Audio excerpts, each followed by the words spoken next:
Picture a marathon runner 200 meters from the finish line. She's in the lead. Nobody near her. The crowd is already screaming her name. And then, with the finish line in sight, she slows down, steps off the track, sits down on the curb. No injury, no cramp. She just stopped. That sounds absurd when it's a runner. But you've done a version of this yourself, more times than you'd like to admit. The job offer sitting in your inbox, the relationship that finally started to feel safe, the business one step from actually working, and right at the edge of it, something in you quietly pulled the plug. You picked a fight with the one person who'd been good to you. You let the email sit until the window closed. You got 80% of the way there and just stepped off the track. So here's the question worth sitting with. Why is it that the closer you get to what you actually want, the harder you slam on your own brakes? You've probably been told the answer already. You're lazy, you're unfocused, you don't want it badly enough. And so you carry this quiet, exhausting guilt, a suspicion that something inside you is fundamentally broken. But here's the twist nobody tells you.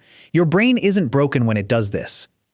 It's not failing. It is operating with perfect, terrifying efficiency. Somewhere inside you, there's a bodyguard. Old, overprotective, and running on instructions written thousands of years ago. And right now, it thinks your dream job is a lion. It thinks your healthy relationship is a cliff edge. So it does what any good bodyguard does.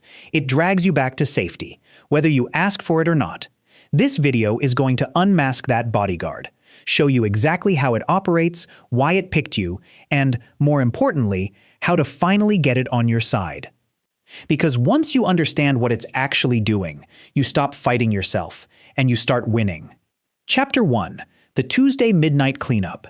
It's 11:30 on a Tuesday night. Your laptop is open. On the screen is a contract, the one you've worked 3 years for. All you have to do is hit reply. Instead, you close the laptop, you stand up, walk into the kitchen, and start pulling everything out of your cabinets. Plates on the counter, mugs lined up by size. You tell yourself you just need a minute to think. 2 hours later, your kitchen is spotless, and the email is still sitting there, unanswered, glowing in the dark. Deep down, you already know. You weren't organizing cabinets, you were running. This shows up in 2 disguises. The first is self-handicapping, quietly building your own obstacle course before something important. Staying up until 4 a.m. the night before the presentation that could change your career. If you fail, you get to blame the exhaustion, not your ability. And if you somehow win anyway, your ego gets to feel twice as powerful for pulling it off against the odds. The second is self-defeating behavior, and this one's sneakier because it strikes right at the finish line.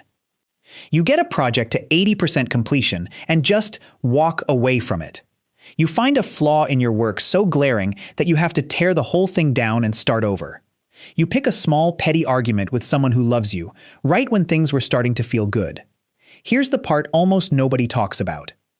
The second you close that laptop, walk away from that finished project, or start that fight, you feel relief. Real, physical relief. Your shoulders drop, your chest loosens. The unbearable tension of what might happen if I actually try just evaporates. That relief is not an accident. It's a reward. Your brain just paid you, in a rush of chemical calm, for retreating. So maybe self-sabotage was never a willpower problem at all. Maybe it's not weakness. Maybe it's a strategy. A brilliant split-second defense mechanism your subconscious deploys to yank you out of the spotlight before anyone can look at you too closely. But if that's true, who exactly is running this defense? And why does it think your own success is the thing it needs to defend you from? Chapter 2. The Biological Bodyguard Logic says something simple. When life goes well, your body should relax. Deal closes, income rises, relationship deepens. You should feel lighter. Instead, your chest tightens, your breath goes shallow, your stomach knots like you just watched your car start sliding on ice. That's not a coincidence. That's your body reacting to good news using the exact same circuitry it uses for danger. Picture 2 departments inside your skull. One is your prefrontal cortex, the calm, rational planner. It's the part that writes your goals, dreams up your 5-year plan, tells you, this is good for me. Smart department. Weak muscle. The other department is the amygdala. Old, twitchy, fast. It doesn't read your resume. It doesn't care about your goals. It only scans for one thing. Does this match a pattern I've seen before? The moment you take a real leap, new title, new relationship, new version of yourself. The amygdala flags it as unfamiliar territory, sounds the alarm, and hijacks the wheel before your rational brain even knows what happened. There's a second layer under this, called neuroception, your nervous system silently scanning the room for threat, without asking your permission first. If standing out, in your past, ever got you criticized, mocked, or punished, your nervous system remembers. So when you start to shine now, it doesn't wait for your permission. It quietly pulls you into a freeze state, thick brain fog rolling in, sudden bone-deep exhaustion, your motivation just draining out of you. You're not lazy in that moment. Your body has physically downshifted to protect you. And then there's the escape hatch. The moment task-related anxiety spikes, your brain goes looking for relief, and it finds it the instant you pick up your phone and start scrolling, instead of doing the hard thing. Stress drops. A tiny hit of dopamine follows. And your brain quietly files away a dangerous little lesson. Avoiding my dreams equals safety and reward. Here's the sentence worth pausing on. Your brain does not care if you're happy. It only cares if you survive. And to a primitive nervous system, survival isn't about joy, it's about predictability. A painful, familiar failure will always feel safer to your biology than an unfamiliar happiness, because the unknown can't be mapped, measured, or controlled. Which raises an uncomfortable question. If your bodyguard is just running old code, where did it learn that success was dangerous in the first place?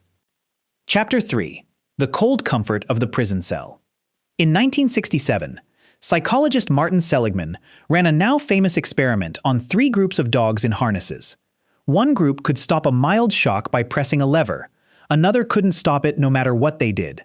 Later, researchers placed that second group, the ones who'd learned nothing they did mattered, into a new box. This time, escape was easy. All they had to do was step over a tiny, ankle-high barrier. They didn't try. They just lay down on the floor and whimpered. Their brains had already learned the lesson that mattered most to them. Trying is pointless. And they carried that lesson into a completely new situation where it was no longer even true. You have a version of that same lesson, quietly installed since childhood. Call it your emotional thermostat. If you grew up somewhere love felt conditional, praised only when you were quiet, small, easy, or where real achievement was met with a shrug or a jab of jealousy, your thermostat got set to chilly early on. So when your adult life starts to warm up, real success, real intimacy, the thermostat doesn't celebrate. It panics. It blasts cold air in the form of anxiety and self-doubt until you're back down at your familiar childhood temperature. Therapists have a name for the deeper version of this, the unconscious love template. Kids raised in unstable or overly critical homes learn to associate distress with closeness. Struggle starts to feel like love, because struggle is what love always came wrapped in. So as adults, without ever choosing to, they gravitate toward the relationship that keeps them anxious, or the career path that keeps quietly falling apart, because on some old wordless level, that chaos feels like home. Here's the insight that reframes everything. Failure can feel like a warm, toxic blanket. It's dirty, it's heavy, but it's yours, familiar. And sabotaging yourself seen this way isn't weakness, it's loyalty. A strange, misguided loyalty to the identity you already know how to survive as, because staying a failure is safe. It's mapped territory. What's terrifying is success, because success means finding out who you actually are when nothing is stopping you anymore. So if this pattern was installed that long ago, can it actually be uninstalled? Or are you stuck reliving the same temperature for the rest of your life? If any part of this is starting to feel less like a video and more like a mirror, you're not alone in this, and you're definitely not stuck. Stay with me, because this is the part where we actually take the controls back, and if you want more of this kind of thing, subscribing means you won't miss it. Chapter 4. Upgrading your internal thermostat. Here's what almost everyone does the moment they catch themselves self-sabotaging. They get angry at themselves. They buy the new planner. They grit their teeth and decide this time willpower wins. It's the single most common mistake, and it almost always backfires. Because forcing yourself forward through self-criticism raises your stress levels, and raised stress is exactly what your amygdala is scanning for. You're not overpowering the bodyguard. You're waving a red flag directly in its face, and your self-sabotage, instead of shrinking, doubles down. So what actually happens the moment you start making real progress? Your subconscious feels its familiar safety zone slipping away, and it panics. This is called an extinction burst, a sudden, disproportionate storm of anxiety, exhaustion, and self-defeating thoughts, arriving right when things were going well. It feels like proof you're failing. It's actually the opposite. It's the sound of your brain's old wiring being torn out, wire by wire, because the change is working. So how do you move forward without setting off the alarm?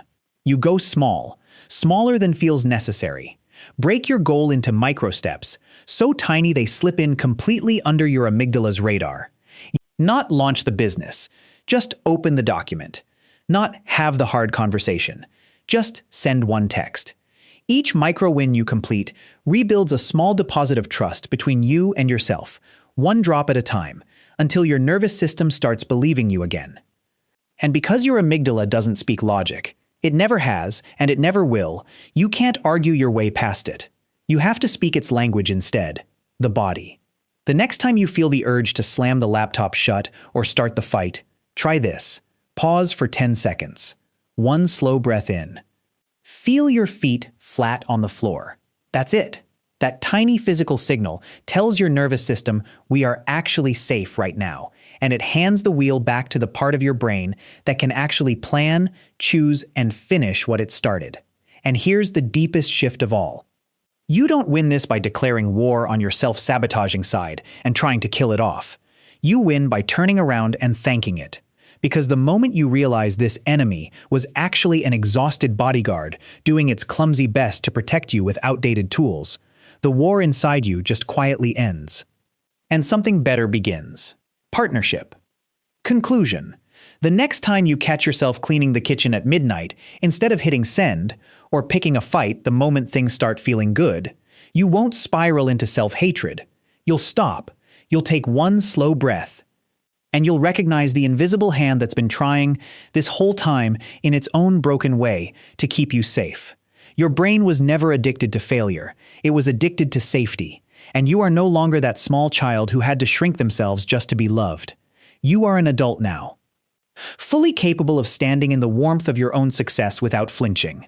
You are not a broken machine waiting on the next productivity hack to fix you. You are a resilient, adaptable survivor, one who is finally ready to walk out of the familiar prison and stand in the light.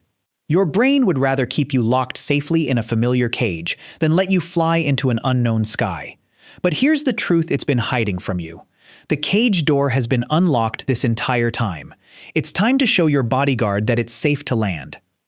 If this changed even slightly how you see yourself, stick around and subscribe. This channel is where we keep taking that cage apart, piece by piece. And before you go, tell me in the comments, what's the one thing you've been putting off at 80% done? Let's name it right now. Naming it is the first micro step.